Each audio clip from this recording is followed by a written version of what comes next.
రాష్ట్రం విభజన జరుగుతుందని ఎవరు ఊహించలేదు. మళ్ళీ ఇక్కడ రాజధాని పెడతామని ఊహించలేదు. మళ్ళీ శాతవాహనుల కాలం నాటి అమరావతి పేరు నేను మొన్న కూడా చెప్పాను.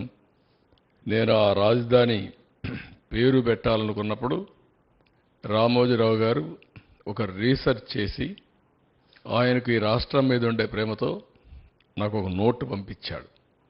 మీరు ఏ పేరంటే ఆ పేరు పెడతారేమో మీరు ఆలోచించండి.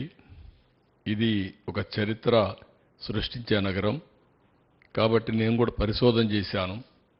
నాకుండే వనరులతో పరిశోధన చేసిన తర్వాత ఈ నగరానికి ఈ పేరు పెడితే చాలా బాగుంటుందని ఆయన ఒక సూచన చేశాడు. సూచన చేసిన తర్వాత నేను క్యాబినెట్లో 10 మందితో డిస్కస్ చేశాను. 10 మందికి 10 మంది యాక్సెప్ట్ చేశారు. దీన్ని బయట పెడితే 100 మందికి 100 మంది